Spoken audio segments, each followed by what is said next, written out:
සුබ දවසක්. MyMind YouTube channel එකට අදත් ඔයාලව ආදරයෙන් පිළිගන්නවා. මේ කොරෝනා වෛරස් එකත් එක්ක දරුවන් පාසල් එහෙම නැත්නම් ටියුෂන් ක්ලාසස් මොන්ටිසෝරි වෙන්න පුළුවන් නිවාඩු දීලා මාස 3කට ආසන්න කාලයක් වෙනවා. ඉතින් දරුවන් ගෙදර රැඳෙන්න පටන් අරගෙන මාස 3ක කාලයක් වෙනවා. හැබැයි එහෙම වුණත් මේ පාසල් වැඩ අධ්‍යාපනික වැඩ මග හැරිලා නැහැ.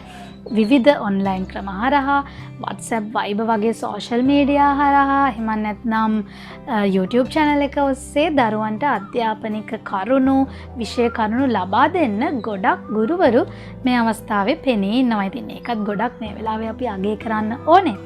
විශේෂයෙන්ම මේ ඔන්ලයින් විවිධ apps හරහා ඔන්ලයින් ලෙක්චර්ස් වලට ඔන්ලයින් ක්ලාසස් වලට ඔන්ලයින් ඩිස්කෂන්ස් වලට දරුවන්ව යොදා ගන්නවා මේ දවස්වල දරුවන්ට දැනුම බෙදා දෙන්න. ඒ විතරක් නෙමෙයි ගොඩක් වෙලාවට WhatsApp groups හරහා ඩිස්කෂන්ස් තියෙනවා. දරුවන්ගේ අදහස් වෙන්න පුළුවන්, ගුරුවරුන්ගේ අදහස් වෙන්න පුළුවන්, ෂෙයා කර ගන්නවා, papers කරනවා, past papers කරනවා, homework දෙනවා. ඒත් එක්කම දරුවන්ගේ ගැටලු වලට විසඳුම් දෙනවා. මේ දේවල් අපිට දකින්න ලැබෙනවා.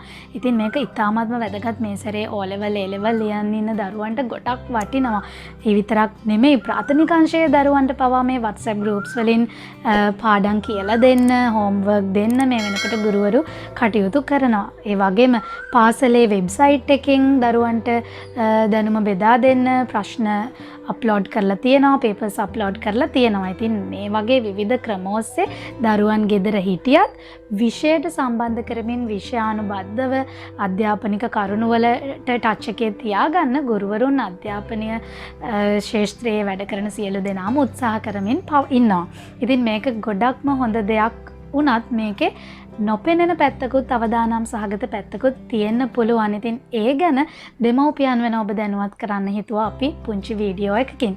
මොකද මේ අන්තර්ජාලය හරහා දරුවන් දැහැ ගන්න බලාගෙන ඉන්න පිරිසට මේක හොඳම අවස්ථාව වෙලා තියෙනවා. විවිධ වෙබ්සයිට්ස් වලට ලොග් වෙලා දරුවන් ඒ තුළ අතරමං කරලා ඔවුන්ගේ වෙබ්සයිට් වලට views ගන්න වෙන්න පුළුවන්. මේ දේවල් කරනවා වෙන්න පුළුවන්. ඒත් එක්කම දරුවන් වීඩියෝ බලන අතරතුරේ විවිධ ලින්ක්ස් වෙන්න පුළුවන්, විවිධ ඇඩ්වර්ටයිස්මන්ට් වලින් වෙන්න පුළුවන්. දරුවන් මේ වෙබ්සයිට් වලට ගෙන්න ගන්න උන් කටයුතු කරනවා වෙන්න පුළුවන්. ඉතින් ඒ ගැන දෙමව්පියන් වෙන ඔබ අනිවාර්යෙන්ම ඔබේ අවධානය යොමු කිරීම ඉතාමත්ම වැදගත් වෙනවා. ඔබට පුළුවන් නම් ඔන්ලයින් ලෙක්චර් එකක් යන අතරේ වුණත් එහෙම නැත්නම් ඩිස්කෂන් එකක් යන අතරේ වුණත් ඔබට පුළුවන් නම් දරුවා ගැවසෙන ස්ථානයේ ඔබටත් ගැවසෙන්න, ඒ අසලින් ගැවසෙන්න ඔබට පුළුවන් නම් ඒක ගොඩක්ම අපි දන්න ඔබ මේ වෙනකොටත් ඔබේ අවධානය සම්පූර්ණයෙන්ම ඔබේ දරුවට දීලා තියෙනවා. නමුත් මේ වීඩියෝ එක බැලුවට පස්සේ ඔබ තවත් අනිවාර්යෙන් ඒ අවධානය තවත් වැඩියෙන් දෙන්න සැලකිලිමත් වෙයි කියලා අපි විශ්වාස කරනවා. ඉතින් ඒ විතරක් නෙමෙයි ඔබට පුළුවන් දරුවට ෆෝන් එක ලබා දෙනකොට ඔයාගේ වැඩේ ඉවර වුණාම ෆෝන් එක ආයෙත් මට දෙන්න ඕනේ කියලා දරුවව දැනුවත් කරන්න. ඔයාගේ පාඩම ඉවර වුණාට පස්සේ ඔන්ලයින් ලෙක්චර් එක ඉවර වුණාට පස්සේ ඩිස්කෂන් එක ඉවර වුණාට පස්සේ ෆෝන් එක අම්මට දෙන්න ඕනේ. ආයෙත් උඩ වැඩක් තියෙනවා නම් අම්මගෙන් ෆෝන් එක ඉල්ලගන්න පුළුවන් කියන දැනුවත්භාවය දරුවට ලබා දෙන්න ඕනේ. මොකද එහෙම නැත්නම් මේකට තියෙන ආසාවත් එක්ක කැමැත්තත් එක්ක දරුවා මේකට ඇඩික්ට් වෙන්නත් පුළුවන්. ඉතින් ඔබට හොඳටම මේකට මේ අත්දැකීම ඇති. දැන් ඉස්කෝලේ යන කාලෙටත් වඩා දරුවන් හරිම උද්‍යෝගයෙන් කැමැත්තෙන් මේ ඔන්ලයින් විදියට අධ්‍යාපනය හදාරන්න කටයුතු කරනවා. ඉතින් ඉස්කෝලේ යන වටත් වඩා මේක හරි කැමැත්තෙන් ළමන් කරන්න කැමති වෙලා ඉන්නේ මේ ෆෝන් එකට අන්තර්ජාලයට තියෙන කැමැත්ත නිසා වෙන්නයි. ඉතින් ඒක වෙනත් පැතිකඩකට යන්න දෙන්නේ නැතිව ඒ ෆෝන් එකට අන්තර්ජාලයට තියෙන ඇඩික්ෂන් එක වළක්ව ගන්න ඔබ කටයුතු කරන්න ඕනේ අනිවාර්යෙන්ම. මොකද මේ ඇඩික්ෂන් එකට ගියොත් දරුවන්ගේ නිර්මාණශීලී හැකියාවන් අඩු වෙනවා, භාෂාමය ගැටලු ඇති වෙනවා, හැසිරීමේ ගැටලු ඇති වෙන්න පුළුවන්. ඉතින් ඒ ගැන අපි වැඩිපුර කතා කරන්නේ නැහැ. මොකද අපි කලිනුත් වීඩියෝ එකක් කරලා තියෙනවා. දරුවන් සහ ජංගම දුරකථනය ගැන ඒකට ඇඩික්ට් වෙන විදිය ඔයාලට පුළුවන් මේ වීඩියෝ එකත් බලලා යම් අයිඩියා එකක් ගන්න.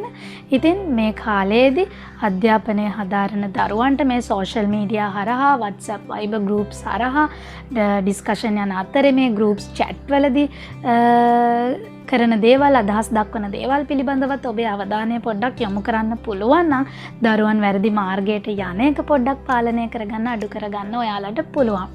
හරි, ඉතින් මේ වීඩියෝ එක ඔයාලට වැදගත් වුණා කියලා හිතනවා නම් වීඩියෝ එකට ලයික් කරන්න, කමෙන්ට් කරන්න, ෂෙයා කරන්න, MyMind YouTube channel එකට subscribe වෙලා අපේ වීඩියෝස් බලන්නත් මතක් කරනවා. බොහොම ස්තුතියි.